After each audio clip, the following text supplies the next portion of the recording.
Assalamualaikum warahmatullahi wabarakatuh.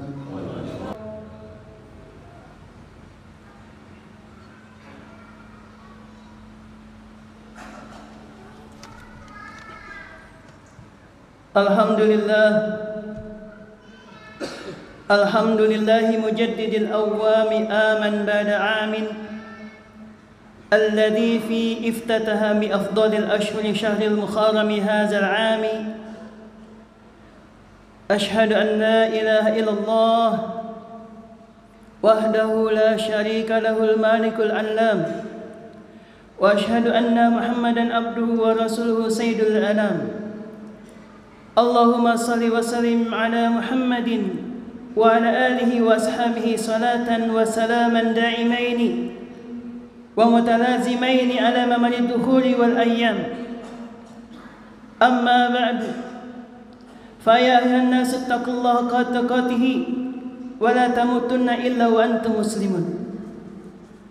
Wa qala aizan, a'udzu billahi minasy syaithanir rajim. Al-malu wal banuna zinatul hayatid dunya wal baqiyatus salihah khairun inda rabbika sawaban wa khairun amana. Wa qala Rasulullah sallallahu alaihi wasallam, ittaqillaha haitsuma kunta wa atbi sayyata hasanata tamhuha wa khaliqin nasa bihulukin hasanin. Sadaqallah wa sadaqa Rasulullah sallallahu alaihi wasallam. Jamaah sidang Jumat Masjid Al-Fajar rahimakumullah. Alhamdulillah wa syukurillah. Marilah sama-sama kita tambahkan, tingkatkan rasa syukur kita hadirat Allah Subhanahu wa taala. Di siang hari ini, di Jumat kedua di tahun 1445 Hijriah, kita semua diberikan nikmat yang sangat banyak. Salah satunya yang paling tinggi adalah kita bisa hadir salat Jumat siang hari ini di sini, di masjid yang megah dengan jamaah yang banyak. Semoga semua bentuk amal ibadah kita di siang hari ini diterima Allah Subhanahu wa taala. Tak lupa salam dan salawat semoga selalu tercurah kepada seseorang yang sangat berjasa bagi kita semua umat Islam, yang telah mengajarkan kebaikan, yang mengajarkan bagaimana kita bisa dekat dengan Allah Subhanahu wa taala, yang mengajarkan bagaimana kita bisa bermanfaat bagi sekelilingnya, yaitu baginda Nabi besar Muhammad sallallahu alaihi wasallam. Hadirin sidang Jumat rahimakumullah, tak lupa khatib berwasiat, marilah kita selalu berusaha menjaga dan menguatkan iman dan takwa kita dengan selalu berusaha melaksanakan semua perintahnya dan meninggalkan larangan-larangannya. Hadirin sidang Jumat rahimakumullah, dikatakan hidup ini sesungguhnya hanyalah menunggu dua hal. Yang pertama, menunggu waktu sholat. Yang kedua, menunggu disolatkan. Jika kita menghormati yang pertama, insya Allah yang keduanya baik. Sebaliknya, jika kita tidak menghormati, tidak memperhatikan, melalaikan, menomorduakan yang pertama, kita akan celaka yang keduanya. Artinya, ketika kita menghormati, memperhatikan, memprioritaskan panggilan yang pertama, yaitu panggilan salat, insya Allah ketika kita disolatkan, kita wafat dalam kondisi yang tersenyum, insya Allah. Hadirin sedang Jumat rahimakumullah, cuma masalahnya tidak ada satu orang pun di atas bumi ini yang tahu kapan saatnya dia dipanggil Allah Subhanahu wa taala. Karena ada tiga yang dirahasiakan dengan kematian seseorang: waktunya, tempatnya, dan caranya. Nggak ada satu orang pun yang tahu. Kalau ada orang tahu kapan dia matinya, apakah misalnya setahun lagi, maka dia akan memanage waktunya.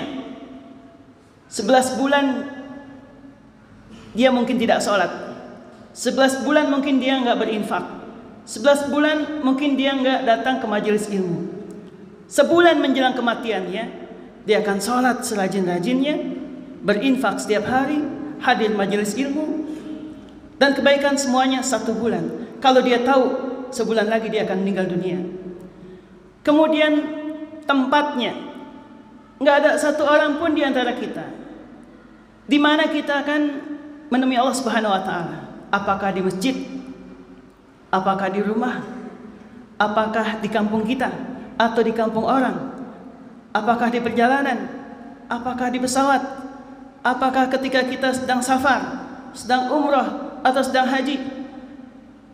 Apakah kita sedang baik atau apakah kita sedang lalai? Kita nggak tahu tempatnya di mana. Kalau kita tahu tempat kematian kita di mana, kita akan menjauhi tempat itu karena nggak mau mati. Nggak ada satu orang pun mau mati. Kemudian caranya, kita nggak ada yang tahu bagaimana cara kita mati. Apakah sakit, kecelakaan, atau tanpa sebab. Karena banyak di antara kita yang meninggal dunia tanpa sakit, tanpa tua, tanpa sebab. Begitu saja meninggalkan keluarganya. Oleh karena itu Rasulullah SAW mengajarkan kita satu doa, di mana Rasulullah berdoa, Allahumma ja'al khaira umri akhirahu waj'al amali khatimahu waj'al yaumi yauma liqa'ika. Jadi Nabi SAW minta 3 doa. Allahumma ja'al khaira umri akhirahu, ya Allah, jadikanlah umur terbaikku di penghujungnya. Yang pertama Nabi minta kualitas terbaik umurnya di penghujungnya. Pertanyaannya, penghujung kita di mana? Jawabannya, hari ini mungkin. Oleh karena itu, jangan terjebak dengan masa lalu dan jangan terperangkap dengan masa yang akan datang. Tapi maksimallah berbuat baik hari ini. Kita pikir mungkin nanti kita mati, nanti, akhirnya mati tanpa kita ketahui. Hadirin sidang Jumat rahimakumullah. Terakhir yang baik. Dalam hadis yang lain kata Nabi, qala Rasulullah SAW, innamal a'malu bil khatimi. Sesungguhnya setiap amal itu tergantung penutupnya. Subhanallah ini Pak. Kalau ada orang umurnya 60 tahun, 59 tahun 11 bulan dia nggak sholat, dia jahat, dia banyak zalimnya, dia banyak menyakiti tetangganya, tapi sebulan dia taubat, kemudian dia taubat sebenar-benarnya, dia sholat full, kemudian diminta maaf pada semua orang, sebulan doang Pak, dari 59 tahun 11 bulan, maka dihapuskan dosa-dosanya dan dia husnul khatimah.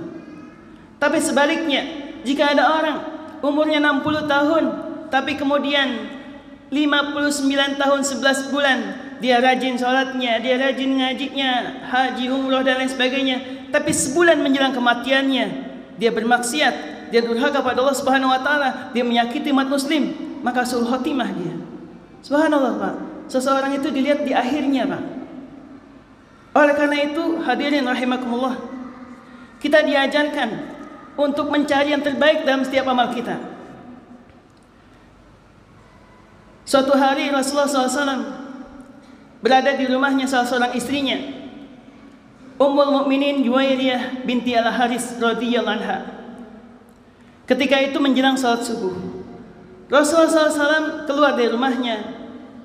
Istrinya sedang duduk di mihrabnya di tempat dia sholat.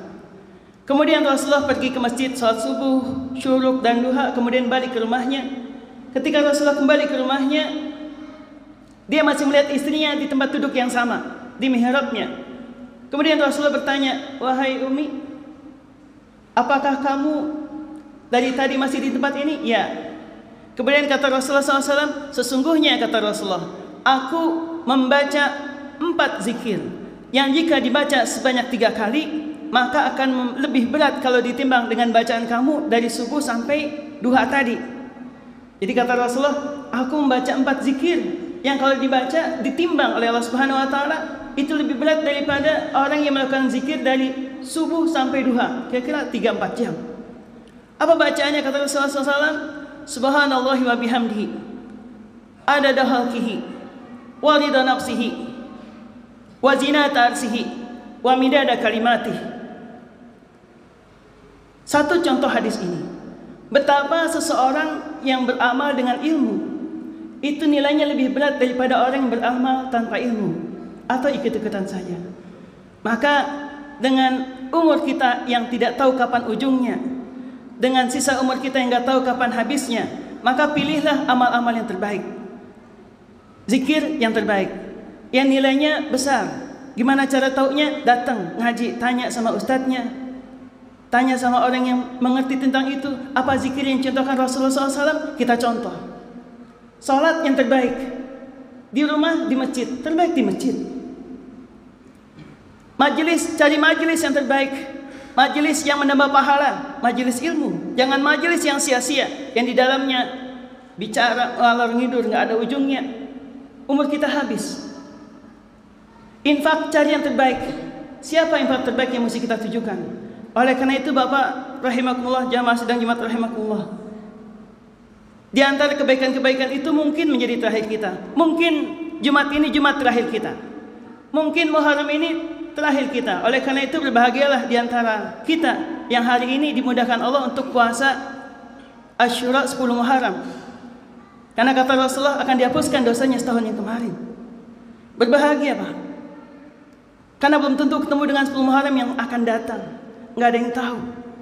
Oleh karena itu Allah Subhanahu wa taala firman dalam surat Al-Kahfi ayat ke-46, A'udzubillahi minasyaitonir rajim. Al-malu wal banuna zinatul hayatid dunya wal baqitu sholihan khairun inda rabbika sawaban wa khairu amala. Artinya harta dan anak-anak adalah perhiasan kehidupan kita di dunia. Tetapi amal kebajikan yang terus-menerus adalah lebih baik pahalanya di sisi Tuhanmu serta lebih baik menjadi harapan. Hadirin sidang Jumat rahimakumullah, terakhir kami akan sampaikan satu kisah singkat insyaallah. Kaos kaki bolong.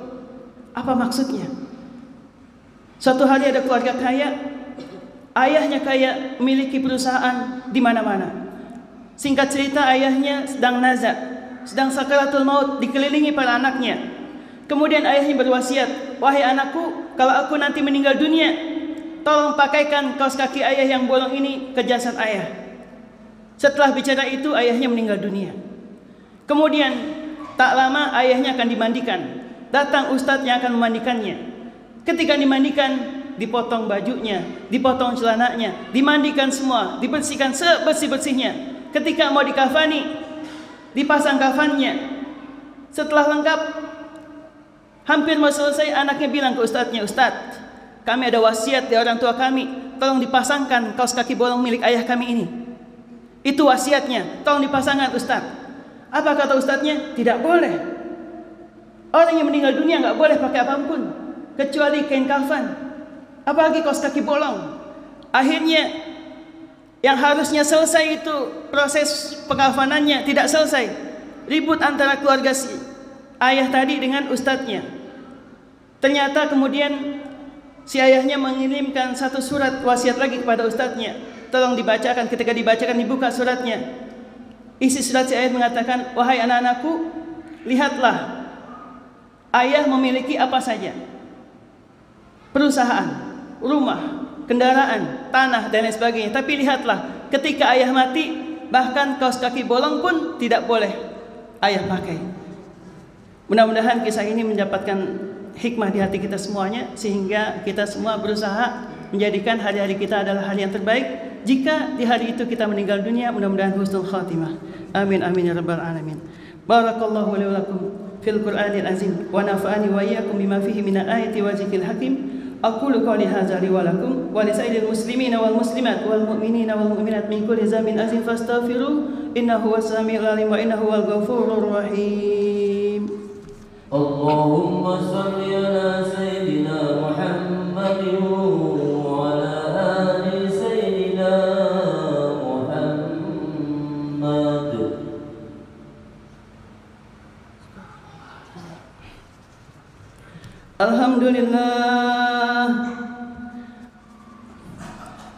Alhamdulillah hamdan katsiran kama amar. Asyhadu an la ilaha illallah wahdahu la syarika lah irghaman liman jahada bihi wa kafar. Wa asyhadu anna sayyidina Muhammadan abduhu wa rasuluhu sayyidul khalaiqi wal basar. Wa sallallahu ala sayyidina Muhammadin وعلى آله وصحبه أجمعين وسلم تسليما كثيرا.